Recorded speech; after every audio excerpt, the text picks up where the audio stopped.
आज हम बात करने जा रहे हैं गर्भ संस्कार के बारे में। बहुत सारे ऐसे क्वेश्चंस हैं। किसी ने मुझे पूछा कि गर्भ संस्कार मॉडर्न मदर के लिए इम्पॉर्टेंट है क्या? तो मैं ये कहना चाहती हूँ कि ये मॉडर्न मदर या फिर अनएजुकेटेड लेडी या फिर जो गांव में रहते हैं उनके लिए ऐसा कुछ भी नहीं है। गर्भ संस्कार एक थेरेपी है। गर्भ संस्कार एक, हम कहते हैं ना, एक संस्कार है वो जो अनजन्मे बच्चे को दी जाती है। अगर आपने ये कहाँ से आया, तो हम कहेंगे कि बहुत सारे ऐसे हमारे ग्रंथ हैं जिसके अंदर गर्भ संस्कार के बारे में उल्लेख किया गया है। इसके बहुत सारे ऐसे स्टोरीज भी है और आज के तारीख में साइंस भी प्रूव करता है कि यस, कि हमारा जो अनजन्मा बच्चा है वो के अंदर हमारी बातें सुन सकता है क्या? तो यस, डेफिनेटली सुन सकता है और ये प्रूवन भी है। और इसके बहुत सारे ऐसे कहानियाँ भी है जिसका सबसे बड़ा उदाहरण जो ये है वो है शिवाजी। जब जिजाऊ ने मुगलों के द्वारा जिस तरीके से उनके ऊपर अत्याचार हो रहे थे, तब उन्होंने दृढ़ निश्चय किया था कि जो भी मेरा बच्चा होगा इस स्वराज का वो स्थापना करेगा और मुगलों से हमें आज़ादी दिलाएगा। और जब वो प्रेग्नेंट थी तो वो अपने बच्चे को राजे करके ही संबोधित करती थी। इसलिए हम कहते हैं ना कि आप आपके बच्चों को किसी भी नाम से, किसी भी पेट नेम से मत बुलाइए, क्योंकि उसका भी इफेक्ट और उसके भी इम्पैक्ट्स आपके बच्चों पे पड़ते हैं। और इसका सबसे बड़ा और एक उदाहरण जो है हमें महाभारत में पढ़ने मिलता है कि अभिमन्यु को चक्रव्यूह में जाना पता था, लेकिन चक्रव्यूह से बाहर कैसे आते हैं उसको नहीं मालूम था। इसका कारण क्या था? जब चक्रव्यूह के बारे में श्री कृष्ण सुभद्रा को बता रहे थे, चक्रव्यूह में कैसे जाना है, तब तक तो वो सोए नहीं थे। लेकिन जैसे ही चक्रव्यूह से कैसे बाहर आना है इसके बारे में जब वो बात कर रहे थे तो वो सो गई थी। इसके लिए अभिमन्यु को चक्रव्यूह में जाना इसके बारे में तो पता था, लेकिन उसके बाहर कैसे आना है ये नहीं पता था, और उसके वजह से ही उनकी मृत्यु हुई। तो आजकल जो जिस तरीके से हम देख रहे हैं बच्चों को, मैं देखती हूँ मेरे पास जो आते हैं बच्चों को, छोटे छोटे बच्चों को ADH का प्रॉब्लम होता है, OCD प्रॉब्लम्स होते हैं, ऑटिज्म जैसे प्रॉब्लम्स बच्चों को देखने को मिल रहे हैं। और इसका इलाज होने के बावजूद भी 100% हम रिजल्ट्स नहीं देख सकते। इसके लिए गर्भ संस्कार का एक बहुत ही पावरफुल वर्ड है कि आप बीज में सुधार कर सकते हो, वृक्ष में नहीं। तो आपको जो भी सुधार करना है वो बीज में करना होता है। और इसीलिए गर्भ संस्कार, जब भी कोई स्त्री प्रेग्नेंट होती है या उसने अगर डिसीजन लिया है कि 6 महीने पहले कि मुझे 6 महीने के बाद में फैमिली प्लान करनी है, तो ये सबसे बेस्ट है गर्भ संस्कार कि जिसके अंदर आपको बताया जाता है कि किस तरीके से आपको सोचना है, किस तरीके से आपको चीज़ों को देखना है, क्या देखना है, क्या खाना है, किस तरीके से आपको स्ट्रेस को मैनेज करना है। तो छोटी छोटी बातें गर्भ संस्कार में सिखाई जाती है ताकि आपका जो बच्चा है, अनबॉर्न बच्चा, वो उसको एब्जॉर्व करे और उसी तरीके से अपने लाइफस्टाइल को बनाए। अगर आपको लगता है कि आपके बच्चे को आपको क्रिकेटर बनाना है, आपको लगता है कि आपके बच्चे को इंजीनियर बनाना है, आपको लगता है कि उसको बहुत अच्छा साइंटिस्ट बनाना है, तो उसका जो बोलते हैं ना एक डेवलपमेंट है वो आपके हाथों में है। और वो कैसे कर सकते हो आप? तो this is the 9 month journey जो है ये आपको बताएगी और ये आपके बच्चे को हेल्प करेगी कि उसके आगे की जर्नी उसको किस तरीके से लेके जाना है। तो बहुत सारी ऐसी चीज़ें हैं कि आपको लगता है कि आपके बच्चे के अंदर ये होना चाहिए। तो गर्भ संस्कार ये सबसे बेस्ट एक आपके लिए हम बोल सकते हैं प्लानिंग है, एक बहुत अच्छी थेरेपी है।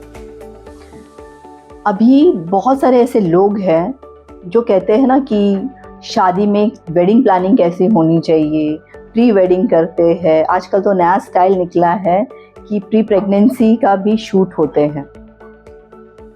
ये ज़रूरी है, बट इससे हमें फ़ायदा कुछ भी नहीं होता है।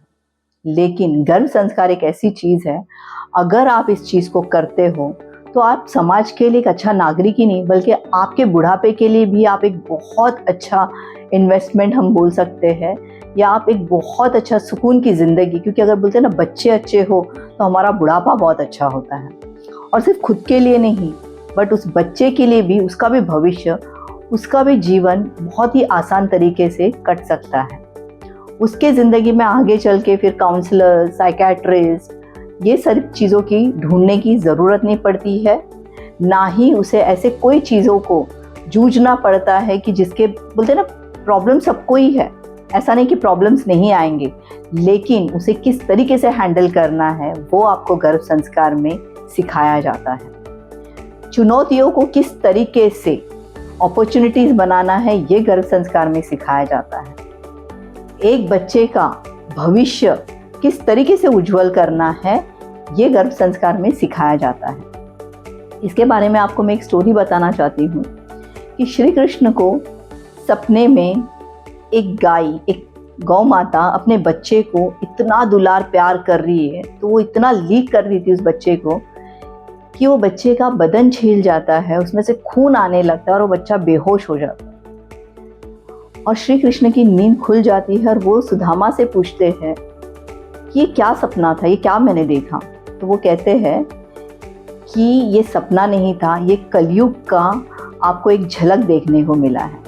कलयुग में माता पिता बच्चे को जो चाहिए, मतलब जो लग्जरीज चाहिए, जो उनकी पसंद है, जो उनको चाहिए, वो सारी चीज़ देंगे, लेकिन संस्कार देने में कहीं ना कहीं वो पीछे रह जाएंगे और उनका जो लाड़ प्यार है, उनका जो दुलार है, वही उस बच्चे का पतन का कारण बने। इसके लिए कहते हैं ना कि आप बच्चों को प्रॉपर्टीज, पैसे मत दो, उनके लिए बैंक बैलेंस मत रखो, लेकिन उनको वो संस्कार दो कि अगर आपके पास कुछ भी नहीं है, वो अपना खुद का एम्पायर क्रिएट कर सके। क्योंकि अगर बच्चे में संस्कार नहीं होंगे, आप कितना ही अच्छा, कितना ही उज्जवल उनको भविष्य दो, वो उन्हें क्षण में ही खत्म कर देंगे। लेकिन अगर आपने उनको संस्कार दिए हैं, तो उस संस्कार से वो पूरे खुद की नहीं बल्कि दुनिया का भी भविष्य को वो उज्जवल करेंगे। तो इसके लिए मैं कहती हूँ कि गर्भ संस्कार सिर्फ मॉडर्नाइजेशन, मॉडर्न औरतों के लिए नहीं, बल्कि हर एक स्त्री के लिए, हर एक लड़की के लिए और हर एक पुरुष और हर एक लड़के के लिए ज़रूरी है। क्योंकि जब एक औरत प्रेग्नेंट होती है तो उसके साथ उसका पति भी प्रेग्नेंट होता है। वो दिमाग से होता है, औरत अपने गर्भ से होती है। तो इन दोनों का इस प्रोग्राम में उसी तरीके से पार्टिसिपेट करना ज़रूरी है, जिस तरीके से हम एक वृक्ष लगाने के बाद में सिर्फ उसको पानी देने से काम नहीं होता है, उसको सनलाइट भी चाहिए, उसको खाद भी देना होता है, तब जाके वो बहुत एक अच्छा पेड़ बनेगा और वो आपको छाया भी देगा और फल भी देगा। वैसे ही बच्चे होते हैं, अगर प्रॉपर संस्कार अगर आप उनको देते हो तो वो सिर्फ आपको छाव नहीं, बल्कि वो आपको बहुत अच्छा एक आगे का, बोलते हैं ना, एक रास्ता आपके लिए, यानी कि मोक्ष की तरफ आपको लेके जाएंगे। क्योंकि हर एक माता पिता का मृत्यु के समय पे एक ही चिंता होती है कि मेरे बाद मेरे बच्चे का क्या होगा। अगर आप गर्भ संस्कार करते हो, ये थेरेपीज को आप डीपली जानते हो, तो आपको एक चीज़ का बहुत अच्छे से पता चलेगा कि हमारे न होने से भी हम हमारे बच्चे को आज ये इतना कुछ दे के जा रहे हैं कि वो अकेले ही अपनी ज़िंदगी की जर्नी को बहुत अच्छे से देख सकता है, कर सकता है और उन लोगों को भी उसी तरीके से गाइड कर सकता है। इसके लिए मैं कहती हूँ कि आप वृक्ष में सुधार करके मतलब नहीं है, आपको बीज में सुधार करना है, और यही गर्भ संस्कार का सबसे मेन उद्देश्य है। अगर आपको लगता है कि गर्भ संस्कार के रिलेटेड और भी कोई क्वेश्चंस आपके पास है, और भी कुछ आप पूछना चाहते हो, या आपको लगता है कि आपकी अभी शादी हुई है और 6 महीने के बाद में आपको बच्चे का प्लानिंग करना है, या आप अभी प्रेग्नेंट है और आपको लगता है कि आपको ये 9 मंथ करना है, या कोई ऐसे भी हो सकता है कि जिन्होंने वीडियो ये 9 मंथ में देखा है और उनको लगता है कि ये 9 मंथ में भी हो सकता है क्या, तो डेफिनेटली प्रेगनेंसी के 6 मंथ बिफोर और प्रेगनेंसी के बाद 5 साल तक आप आपके बच्चे को गर्भ संस्कार दे सकते हैं। और आप देखेंगे कि ऐसे बहुत सारे जो लोग हैं जिन्होंने गर्भ संस्कार को, मैं खुद एग्जाम्पल हूँ उसका, कि जो मैंने मेरी बेटी को संस्कार दिए हैं और जिस तरीके से उसने उसको एक्सेप्ट किया, बहुत सारे मेरे ऐसे पेशेंट्स हैं जो आज मुझे थैंक्स बोलते हैं, कि वो कहते हैं कि नहीं, जिस तरीके से हमारे बच्चे बाकी बच्चों में से अलग हैं, हमें जो लोग अप्रिशिएट करते हैं, एक अलग तरीके का फील होता है, एक अलग तरीका का एहसास है। अगर आप चाहते हो ये चीज़ें आपको करनी है, आप चाहते हो कि आपको भी इसके बारे में जानकारी चाहिए, तो आप मुझे डायरेक्ट कांटेक्ट कर सकते हैं। मैं हूँ doctor Sandhya. Thank you so much.